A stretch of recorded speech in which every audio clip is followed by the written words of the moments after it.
ഈ വീഡിയോയിൽ വളരെ ഇമ്പോർട്ടൻ്റ് ആയിട്ടുള്ള കുറച്ച് വിഷയങ്ങളാണ് നമ്മൾ നോക്കുന്നത്. അപ്പോൾ ഇന്ത്യ ഓർഡർ ചെയ്തിരുന്ന 3 അപ്പാഷെ ഹെലികോപ്റ്റേഴ്സ് ഇന്ത്യയിൽ എത്തിയിട്ടുണ്ട്. അത് ഉടനെ തന്നെ അതിന്റെ ഒരു ട്രയൽ പീരീഡ് ഉണ്ട്. അത് കഴിഞ്ഞാൽ തന്നെ കൃത്യമായിട്ട് ഡെസിഗ്നേറ്റഡ് ഏരിയയിൽ, പ്രത്യേകിച്ചും പാകിസ്ഥാനെതിരെ തന്നെയാണ് ഇത് ഡിപ്ലോയ് ചെയ്യാൻ പോകുന്നത്. ഇന്ത്യ 100 ക്യൂബിറ്റ്, ഈ ക്യൂബിറ്റ് എന്ന് പറഞ്ഞത് ക്വാണ്ടം ബിറ്റ് എന്ന് വേണമെങ്കിൽ വിളിക്കാം. അപ്പൊ ആ രീതിയിലുള്ള സൂപ്പർ കപ്പാസിറ്റി ക്വാണ്ടം കമ്പ്യൂട്ടിംഗിൽ ഒരു റിസർച്ച് ലാബ് ഓപ്പൺ ചെയ്യാൻ പ്ലാൻ ചെയ്തിട്ടുണ്ട്. ഇത് ഓൾമോസ്റ്റ് അതിന്റെ വർക്ക് പ്രോഗ്രസിലാണ്. ഇത് സീഡാക് ബാംഗ്ലൂരിലാണ് ഇത് സ്ഥാപിക്കുന്നത്. അപ്പൊ ഇതിനകത്ത് എന്താണ് ഇതിന്റെ ഇമ്പോർട്ടൻസ് എന്ന് പറഞ്ഞു കഴിഞ്ഞാൽ, കമ്പ്യൂട്ടർ സയൻസിലും അതേപോലെ എഞ്ചിനീയറിംഗിലൊക്കെ റിസർച്ച് വർക്കിലൊക്കെ ഏർപ്പെടുന്ന ആൾക്കാർക്ക് അവിടെ പോയിട്ട് നിങ്ങൾക്ക് ഡയറക്റ്റ് ആയിട്ട് ഇതിനെ എക്സ്പീരിയൻസ് ചെയ്യാൻ സാധിക്കും. വളരെ നിർണായകമായിട്ടുള്ള ഒരു പദ്ധതിക്കാണ് ഇന്ത്യൻ ഗവൺമെന്റ് തുടക്കം കുറിക്കുന്നത്. അതായത് സ്റ്റുഡൻസിന് വളരെയധികം ഹെൽപ്ഫുൾ ആകുന്ന ഒരു റിസർച്ച് ലാബായിട്ട് ഇത് മാറി തീരാനുള്ള സാധ്യത വളരെ കൂടുതലാണ്. അതായത് ക്വാണ്ടം കമ്പ്യൂട്ടിങ്ങിനെ കുറിച്ചുള്ള ഒരു ഡയറക്റ്റ് പ്രാക്ടിക്കൽ എക്സ്പീരിയൻസ് ഫീൽ ചെയ്യാൻ കഴിയും. പ്രാക്ടിക്കൽ എക്സ്പീരിയൻസ് എന്ന് പറഞ്ഞു കഴിഞ്ഞാൽ അത് വളരെ ഇമ്പോർട്ടന്റ് ആണ്. അത് ആ പ്രാക്ടിക്കൽ എക്സ്പീരിയൻസ് ഉള്ള ആൾക്കാർക്ക് മാത്രമേ അത് മനസ്സിലാക്കാൻ പറ്റുള്ളൂ. ബൈ ഹാർട്ടായിട്ട് പണ്ടൊക്കെ കുട്ടികളെ പഠിപ്പിക്കുന്ന ഒരു ശീലം നമ്മുടെ നാട്ടിലുണ്ട്, ഇപ്പോഴും ഉണ്ട്. ഡോപ്ലർ എഫക്ട് എന്ന് പറഞ്ഞു കഴിഞ്ഞാൽ ഡോപ്ലർ എഫക്ട് എന്താണെന്ന് മനസ്സിലാക്കാനുള്ള ഒരു കപ്പാസിറ്റി വേണം. അത് റിയൽ ലൈഫിൽ എവിടെയാണ് ഡോപ്ലർ എഫക്ട് നമ്മൾ അപ്ലൈ ചെയ്യുന്നത് എന്നുള്ളതും കൂടി മനസ്സിലാക്കി പഠിക്കുമ്പോഴാണ് ശരിക്കും ഡോപ്ലർ എഫക്ട് എന്താണെന്ന് മനസ്സിലാക്കാൻ പറ്റുന്നത്. സ്കൂളിൽ പഠിക്കുമ്പം ഫിസിക്സിൽ പഠിപ്പിക്കുന്ന പല തിയറീസ് ഒക്കെ അതിന്റെ പ്രാക്ടിക്കൽ ഇമ്പോർട്ടൻസ് എന്താണെന്നുള്ളത് മനസ്സിലാക്കാതെ തന്നെ ഇത് ബൈ ഹാർട്ടായിട്ട് പഠിച്ച് സോൾവ് ചെയ്തുകൊണ്ട് പോകുന്ന ഒരു ശീലം ഇപ്പോഴും കുട്ടികളുടെ ഇടയിൽ ഉണ്ട് എന്ന് തന്നെയാണ് ഞാൻ ശക്തമായി വിശ്വസിക്കുന്നത്. അതിന് വേണ്ടത് വേറെ ഒന്നുമില്ല, എഫക്റ്റീവ് ആയിട്ടുള്ള എക്സ്പീരിയൻസ്ഡ് ആയിട്ടുള്ള ടീച്ചേഴ്സ് ആണ് വേണ്ടത്. അവർക്കാണ് അതിൽ എന്തെങ്കിലും ചെയ്യാൻ പറ്റുക. ഇതുപോലെ നമ്മൾ പഠിക്കുന്ന ഓരോ തിയറിക്കും അതിന്റെ പ്രാക്ടിക്കൽ ആപ്ലിക്കേഷൻസ് അവൈലബിൾ ആണ്. അത് മനസ്സിലാക്കി പഠിച്ചാൽ വളരെ നല്ലതാണ്. അപ്പൊ ആ രീതിയിൽ നോക്കുമ്പോഴത്തേക്കും ഈ ക്വാണ്ടം കമ്പ്യൂട്ടിങ്ങിന് ഈ റിസർച്ച് മേഖലയിൽ ഇങ്ങനെ ഒരു ലബോറട്ടറി സെറ്റ് ചെയ്യുന്നത് വളരെ മികച്ച ഒരു പ്രോഗ്രാം തന്നെയാണ്. അതിൽ യാതൊരു മാറ്റമില്ല. ഇന്ത്യയുടെ മോസ്റ്റ് അഡ്വാൻസ്ഡ് മിസൈൽ ഫെസിലിറ്റി അതേപോലെ മിസൈൽ ടെസ്റ്റിംഗ് ഒക്കെ നോക്കുമ്പോഴത്തേക്കും ചൈനയ്ക്ക് ഒരു ചെറിയ അമ്പരപ്പുണ്ട് എന്നുള്ളത് ചൈനയല്ല പറയുന്നത്. ചൈന ഇതിനെക്കുറിച്ച് ചെറുതായിട്ട് നറേറ്റീവ് ഒക്കെ എഴുതിയിട്ടുണ്ട്, ഗ്ലോബൽ ടൈംസിലും സൗത്ത് ചൈന പോസ്റ്റിലൊക്കെ എഴുതിയിട്ടുണ്ട്. പക്ഷെ അതിലുപരിയായിട്ട് വെസ്റ്റേൺ മീഡിയ പ്രൊപ്പഗൻഡ ഇറക്കി തുടങ്ങിയിട്ടുണ്ട്. ചൈനയും ഇന്ത്യയും തമ്മിൽ ഇപ്പൊ നിലവില് ചെറിയ രീതിയിൽ ഒരു ഡിപ്ലോമാറ്റിക് സോഫ്റ്റനിങ് തുടങ്ങിയിട്ടുണ്ട്. അങ്ങോട്ടും ഇങ്ങോട്ടും കൂടുതൽ മൽപ്പിടുത്തവും മസിലൊന്നും പിടിക്കാണ്ട് കുറച്ച് ഫ്ലെക്സിബിലിറ്റി ആയിട്ട് കാര്യങ്ങൾ മുന്നോട്ട് നീക്കാൻ തുടങ്ങുന്ന സാഹചര്യത്തിലാണ് ഈ വെസ്റ്റേൺ മീഡിയാസിന്റെ പ്രൊപ്പഗൻഡ. അത് ഇന്ത്യയുടെ മിസൈൽ നിൽക്കണ്ട് ചൈന പേടിച്ചോ എന്നുള്ള നിലയിലുള്ള സ്റ്റേറ്റ്മെന്റുകളൊക്കെ വരുന്നുണ്ട് പുറത്ത്. ഇതൊക്കെ വെസ്റ്റേൺ മീഡിയയുടെ നറേറ്റീവാണ്.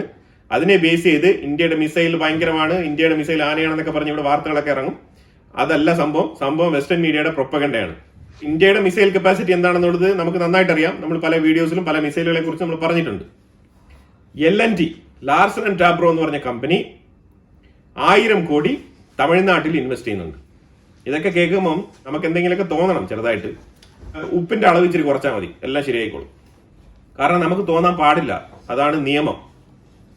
എന്തായാലും തമിഴ്നാട്ടിന് 1000 കോടി ലാർസൻ ആൻഡ് ടാബ്രോ എന്ന് പറഞ്ഞ കമ്പനി ഇൻവെസ്റ്റ്മെന്റ് നടത്തുകയാണ്. അതായത് ഷിപ്പിംഗ് മേഖലയിൽ കാട്ടുപള്ളി എന്ന് പറയുന്ന സ്ഥലം ചെന്നൈയിൽ നിന്നും 40 കിലോമീറ്റർ നോർത്തിലോട്ട് മാറി ഇരിക്കുന്ന ഒരു സ്ഥലമാണ് ഈ കാട്ടുപള്ളി. ഓൾറെഡി തന്നെ ഒരു ചെറിയൊരു ഹാർബർ അവിടെ ഉണ്ട്, ഒരു ചെറിയൊരു ഷിപ്പ് യാർഡ് അവിടെ ഉണ്ട്.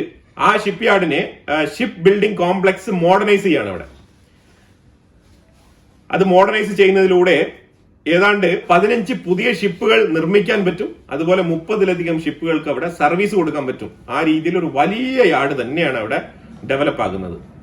ഇതിനു വേണ്ടിയിട്ട് സ്ഥലം അക്യൂർ ചെയ്തിരിക്കുന്നത് LNT തന്നെയാണ് സ്വന്തമായിട്ട് അക്യൂർ ചെയ്തിരിക്കുന്നത്. 892.11 ഏക്കറാണ് അക്യൂർ ചെയ്തിരിക്കുന്നത്. അടുത്തത് പ്രൈം മിനിസ്റ്റർ മോദി UK വിസിറ്റിൽ ഖാലിസ്ഥാനികളുടെ ഇഷ്യൂ UK ഡിസ്കസ് ചെയ്യുമെന്ന് പറഞ്ഞിട്ടുണ്ട്. ഖാലിസ്ഥാനികൾക്കെതിരെയുള്ള ആക്ഷൻ നടപടിക്രമങ്ങൾ UK എടുക്കണം, കർശനമായി എടുക്കണം എന്ന് തന്നെയാണ് പറയുന്നത്. അതിനൊപ്പം നമ്മൾ പറഞ്ഞതുപോലെ തന്നെ free trade agreement, bilateral, comprehensive strategic പാർട്ട്ണർഷിപ്പുമായിട്ടൊക്കെ ബന്ധപ്പെട്ട് ചർച്ചകൾ മുന്നോട്ട് പോകുമെന്നാണ് പ്രതീക്ഷിക്കുന്നത്. അതുപോലെ 20 വയസ്സുള്ള 2 വിദ്യാർത്ഥികൾ, Jayant Khatri mechanical engineering Ajmer college, അതുപോലെ തന്നെ സൗര്യ ചൗധരി ഇലക്ട്രോണിക്കൽ എഞ്ചിനീയറിംഗ് കൊൽക്കത്ത, ഈ 2 വിദ്യാർത്ഥികളാണ് കമിക്കാസ് ഡ്രോൺ നിർമ്മിച്ചിരിക്കുന്നത്. അതായത് 300 km/h സഞ്ചരിക്കാൻ കപ്പാസിറ്റിയുള്ള കമിക്കാസ് ഡ്രോൺ.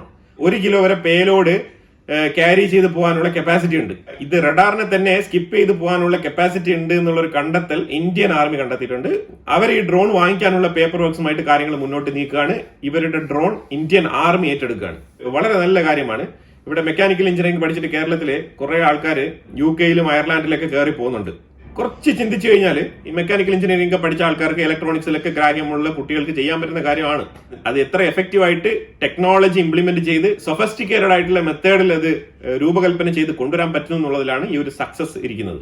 അപ്പൊ എന്തായാലും ഈ 2 കുട്ടികൾക്കും നല്ല ഭാവിയുണ്ട്. തീർച്ചയായിട്ടും DRDO-യിലായാലും ശരി തന്നെ, അതേപോലെ ഇന്ത്യയുടെ ഡ്രോൺ നിർമ്മിക്കാനുള്ള പല മേഖലകളിലും ഇവർക്ക് നല്ല ഫ്യൂച്ചർ ഉണ്ട്.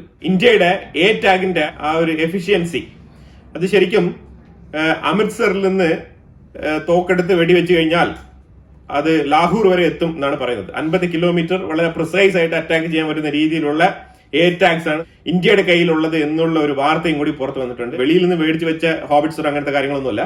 ഇത് ഇന്ത്യക്കുള്ളിൽ ടാറ്റ അഡ്വാൻസ്ഡ് ടെക്നോളജിയിൽ നിർമ്മിച്ച ATAG-കളുടെ കാര്യമാണ് ഞാൻ പറയുന്നത്. അപ്പൊ പാകിസ്ഥാനെ 50 കിലോമീറ്റർ, അതായത് പഞ്ചാബ് അമൃത്സറിൽ നിന്ന് അടിച്ചാൽ ലാഹോർ വരെ അടിക്കാൻ പറ്റും ഇന്ത്യക്കുള്ളിൽ നിന്ന് തന്നെ. ഫൈറ്റർ ജെറ്റോ മിസൈലോ ഡ്രോണോ ഒരു സംവിധാനവും വേണ്ട, നേരിട്ടങ്ങ് അടിക്കുക. ആ രീതിയിൽ, ആ കപ്പാസിറ്റിയിൽ, ആ ക്വാളിറ്റിയിലാണ് നമ്മൾ ഇന്ത്യക്കുള്ളിൽ ആയുധങ്ങൾ നിർമ്മിക്കുന്നത്. രഞ്ജിത് സിംഗ്, ഈ രഞ്ജിത് സിംഗിനെ കുറിച്ച് പറയാനുള്ള കാരണം, ജമ്മു ആൻഡ് കാശ്മീരിൽ റംബാൻ ഡിസ്ട്രിക്റ്റിലുള്ള വ്യക്തിയാണ് ഈ രഞ്ജിത് സിംഗ്. ഈ രഞ്ജിത് സിംഗ് കുറെ നാൾ കൊണ്ടേ നൈജറിലാണ് താമസം. നൈജറില് റെയിൽവേ ഡിപ്പാർട്ട്മെന്റിൽ സെക്യൂരിറ്റി ഓഫീസറായിട്ട് ആണ് വർക്ക് ചെയ്യുന്നത്. അപ്പൊ ഈ വ്യക്തിയെ കഴിഞ്ഞ ജൂലൈ 15-ാം തീയതി മുതൽ കാണാനില്ല. 15-ാം തീയതിക്ക് ശേഷം ഒരു രീതിയിലുള്ള ഫോൺ കോൺടാക്റ്റോ സംഭാഷണങ്ങളോ വീട്ടുകാരുമായിട്ട് നടത്തിയിട്ടില്ല. ഭാര്യയാണ് പോലീസ് കേസുമായിട്ട് മുന്നോട്ട് പോയത്.